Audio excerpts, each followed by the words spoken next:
And welcome back to Flo's Sports Fix on this Thursday. It's time to bring in Ellis Gelios to talk about the World Game. Ellis, how are you today, mate? Clayton, it's been a very interesting time abroad as far as football's concerned, but I'm doing okay, and it's great to be joined by you again. I wanted to hopefully be chatting to you about this time about Liverpool being champions again, but we can't do that. But we should acknowledge that Manchester City have got the big silverware trophy. They're third in 4 years, I believe, if I'm not mistaken. Something like that, Clayton. But you know what? It goes to the overall theme of just a complete feeling of nothingness. And I'm not sure if it's an anti-Manchester City kind of romping the Premier League every year with the budgets that they have kind of sentiment, but it just felt very, very empty, which is a sad state of affairs considering how exciting the Premier League felt 12 months ago. Well, one of your cohorts here, Carl Carrington, he was talking in glowing terms about the city side of Manchester over the last few days, so I think you might need to straighten him out if you get where I'm coming from. I think he's just more of a European football enthusiast. He's just happy to see good football teams being rewarded with silverware, but I think old Carl needs to remember that he's a Merseyside Red, and he's obliged to very much be against seeing rival teams lift silverware. He's got a membership application on his desk. I'll leave it there for you to deal with, Ellis, as we move on. Now, speaking of Liverpool, they've got a game coming up against Manchester United. And I understand we know there was controversy because the game was postponed due to the fan invasion, which they're not too happy about, the Glazer owners of Manchester United, which we can understand. But there's still some more controversy about it, and that the team that they could be fielding against Liverpool. Absolutely, controversy upon controversy.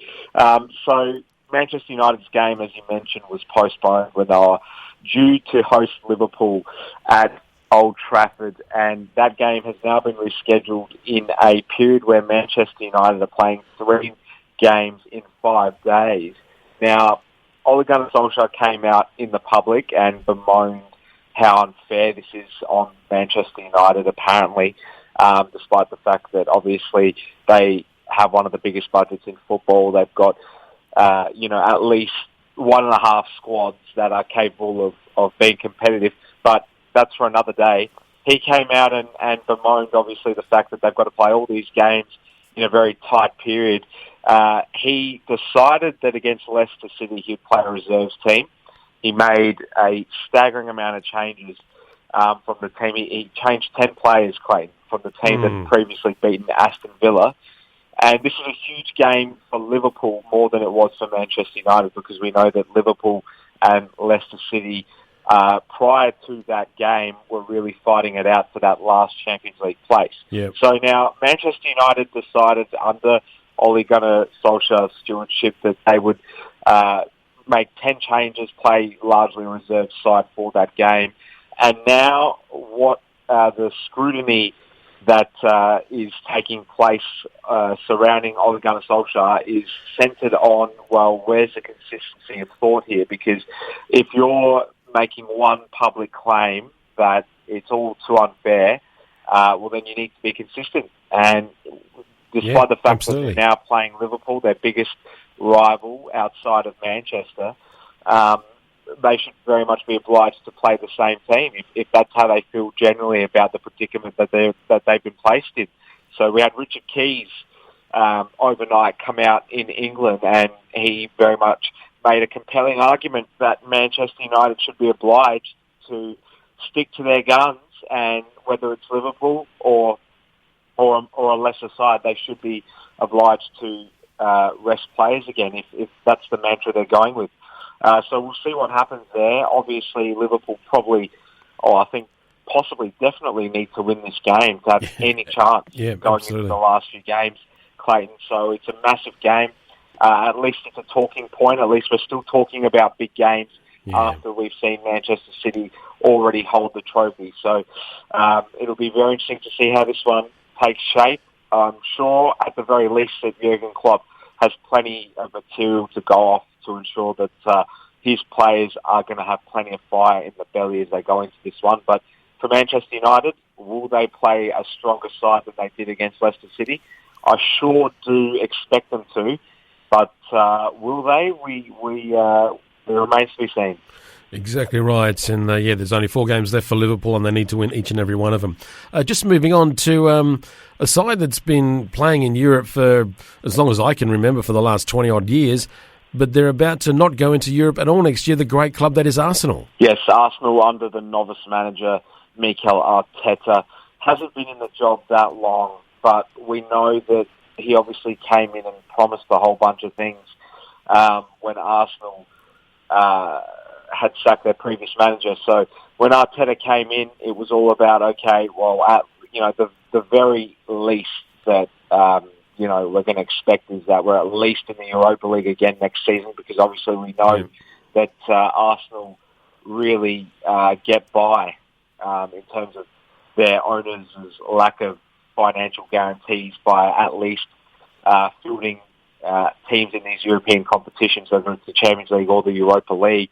Now it's the first time, I believe, under the era in which the club's been owned by the Cronkies, that they're not going to have any European football to contend with, which is going to put some dents in the financial belt, no question about that.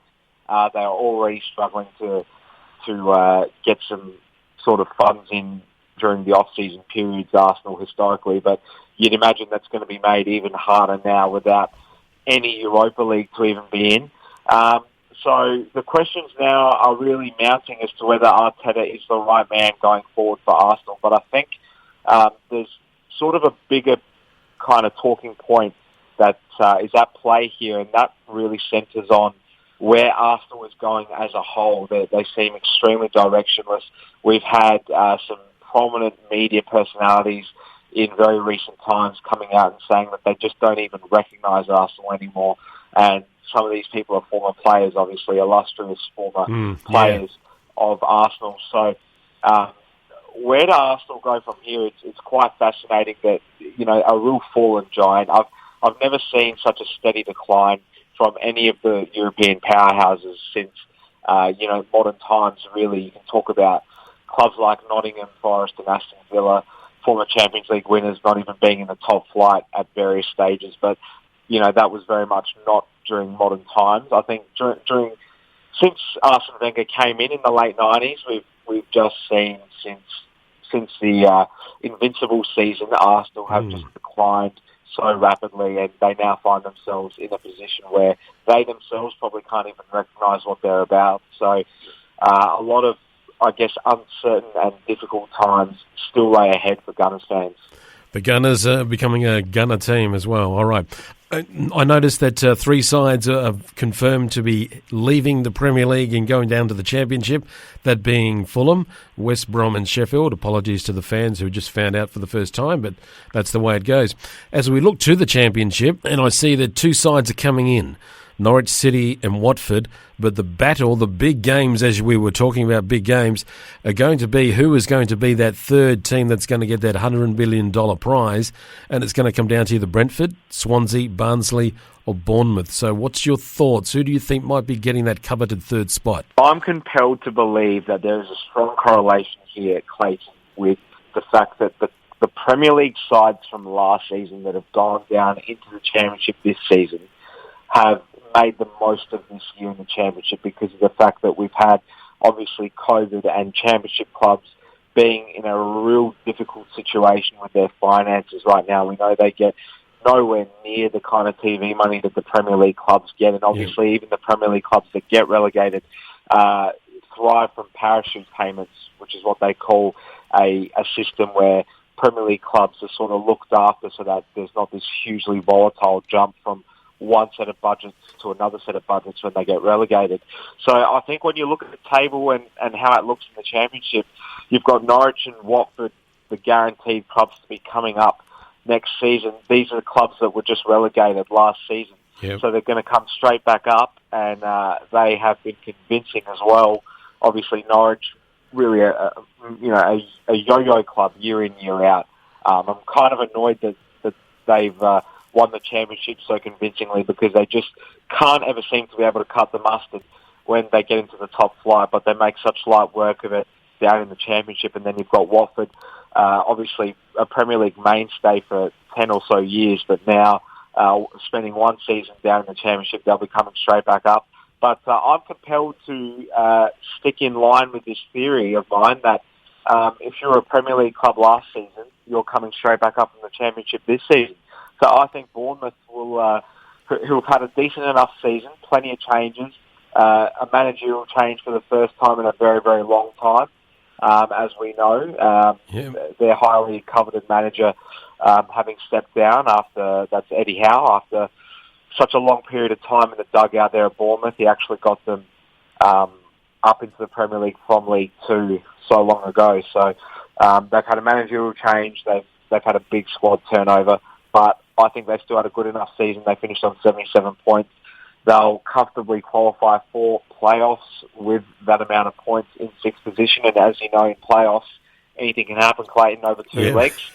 So absolutely. I think Bournemouth will come up. I don't think Barnsley quite have the strike force to be able to mount a serious challenge in the playoffs. I think they've just overachieved quite drastically.